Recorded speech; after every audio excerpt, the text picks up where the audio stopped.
on observe au Cameroun aujourd'hui qu'il y a une grande violence, au moins verbale. Et vous parliez, citant Achille Mbembe, d'ensauvagement.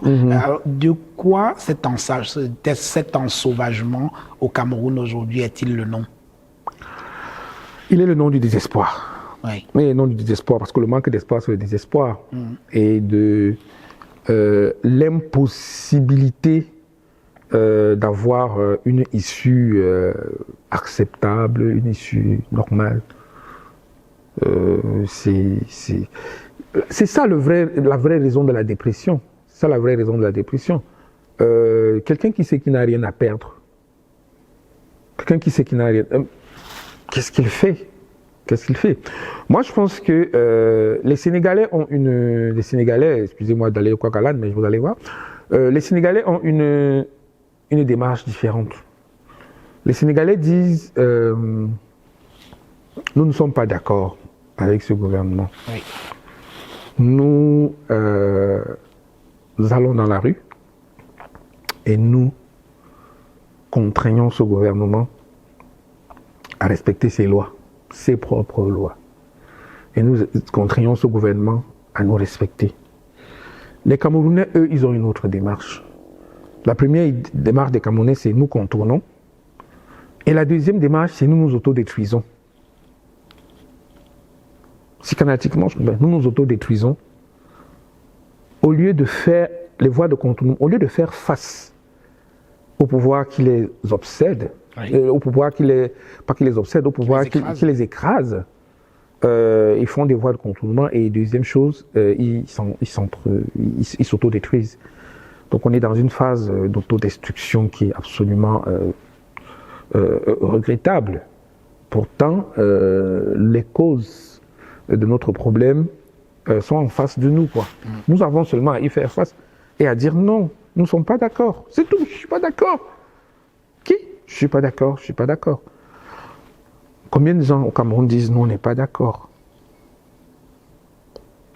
Le contexte aujourd'hui, c'est la présidentielle qui aura lieu en 2025, en principe, en octobre 2025. Paul Biya aura 92 ans aujourd'hui. Je vais vous poser une question que vous avez évoquée autrefois dans une autre vie, quand vous étiez le patron de Mutation. Quels sont les scénarios de l'après-Biya?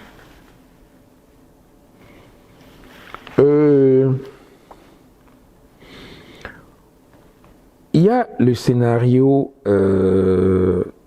institutionnel, oui, par rapport à l'après-Biya. Ça dépend déjà de comment le biaïsme va s'achever. Comment est-ce qu'il va s'achever? Ce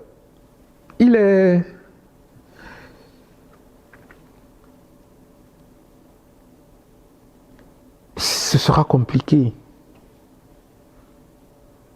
de les battre à une élection qui est verrouillée. Moi qui vous parle, j'ai couvert l'élection présidentielle d'octobre 1992, oui, pour Cameroun Tribune, et j'étais assis à la Commission nationale de recensement général des votes. Et j'ai vu comment cela se passait là-bas. Déjà à l'époque où il y a le 39 et 36%, John Foundi et Paul Biya. Oui.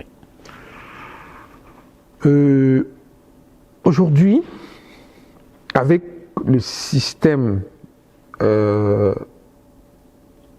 électoral, le mode d'élection qui est en place,